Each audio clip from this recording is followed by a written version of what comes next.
Which is, yeah, because that's going to change the game. You can stake whenever you want, all day long, every day. So guys, what does that mean? So right now, the average staking duration is 6.3 years, right? And I'm waiting for PulseChain to do what? On PulseChain, I will do a 5555 stake again. All the stakes that I'm doing now is only once a year a 5555 stake. And all the hexagons are doing the same. They're waiting for PulseChain to do their 5555 stake. So I'm expecting the average staking duration to actually get longer. But here's the thing. GRC here is saying here's liquid hex. And on the PulseChain, he will stake it for, let's say, 30 days, right? So to generate a little bit yield. And I'm telling you, everybody will actually exactly do the same, because if money can be staked, if money can generate yield, people will do it. So is the average staking duration getting longer because of OG hexagons, or is the average staking duration getting a little bit lower? What do you guys think? Oh, go ahead, Jesse. I think there's going to be more short-term action, because if you, just like he was saying, if you can make a percentage, people will do it. Right now, you can't make a percentage unless you have a fat stack of hex, because the the end stake fee and the start fee, it just cuts out the profit to the point where you're just doing work for no reason or even losing money.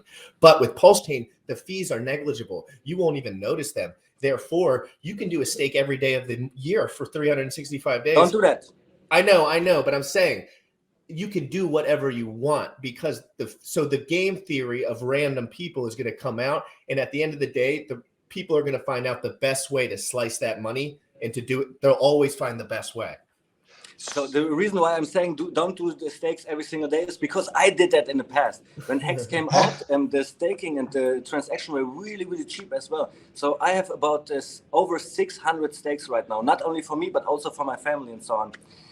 So I'm fucked too. I'm fucked too by the Ethereum fees, right? In the future, when my stakes come out, I have to pay a lot of fees. But now I have all my stakes on the PulseChain as well, and there I'm rescued by Richard Hart. I'm so thankful for that.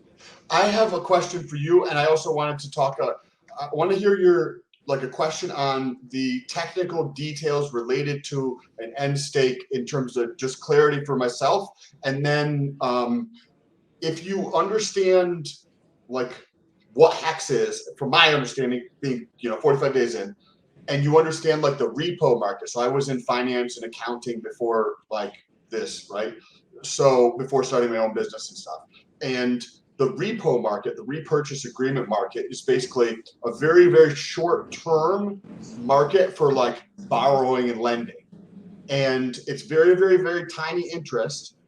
What if, hypothetically, so legacy finance was wait a second, we could use this as the repo market. So if we need to instead of holding cash for 7 days, we want to earn a little bit of money, we could hold cash, we could use the repo market, or we could use Hex. Hex is going to provide the highest yield. So hypothetically, in terms of the question you just asked, is it going to be like a barbell where there's most of the, there's a bunch of money at the end of 15 years, or is it going to be a bunch at the beginning, kind of like a barbell, how you have a weight at each end of it? Or is legacy going to come in and pull it towards the front end of it? Because the repo market is gigantic.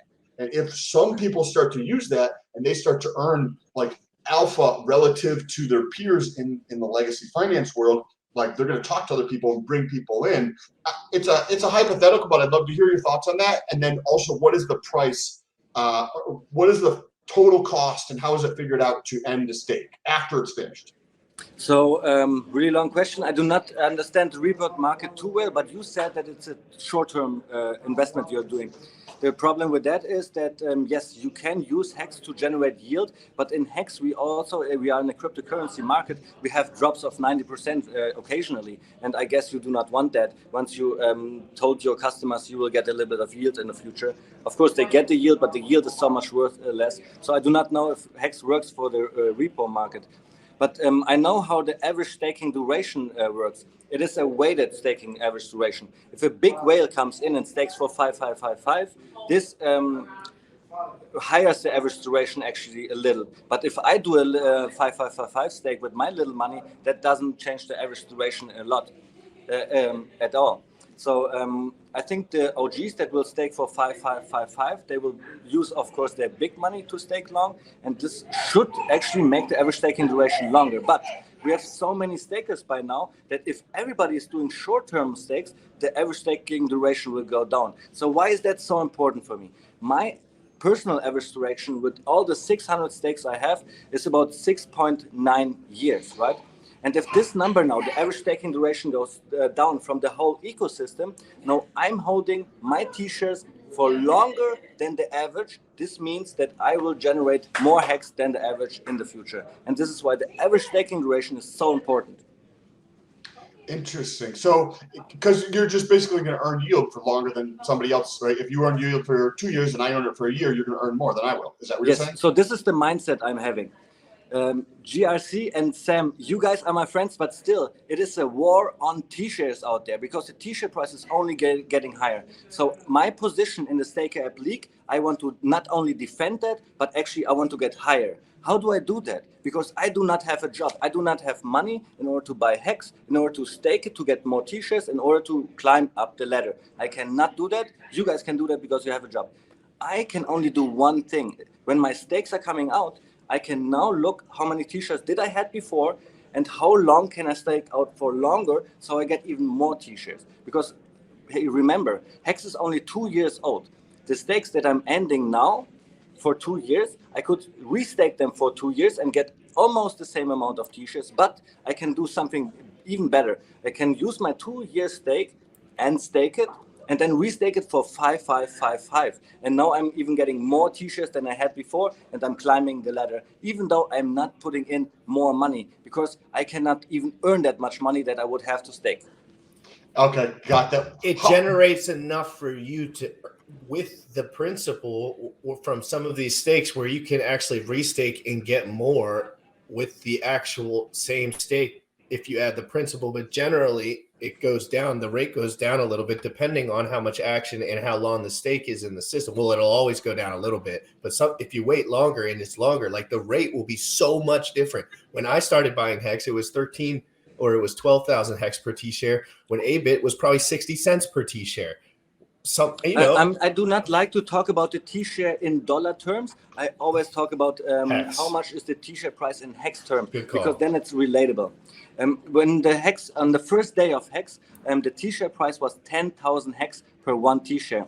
And then in the launch phase, the T-share price went up really slow to only 11,000. So 1 year later, the T-share price was 11,000. But then we had the big payday. On the big payday, a lot of stakes were made. A lot of T-shares were produced, and then a couple of days later, all those stakes were ended. Those stakes were only made for the big payday, and then the T-share price, because of this action, went up to 16,000, and from there on, it went slowly up. And so now, what? Go ahead. Sorry, I want to know what drives it. Closing, and now we are 21,000 T-share price, and from what we have calculated, it's a dynamic system because so we cannot calculate it that good, but we can just make estimates. From 1 year to another, the T-share price will go up about 30% every single year. So if it's, so what you're saying is it's currently about 21,000 Hex per single T-share, correct? Yeah. Yes, sir. So that means within 1 year today, you would expect, if that's accurate, right? It's just an estimate, but that would be 27,000 plus Hex to buy 1 T-share. Yes. And Hex could be much higher, much higher.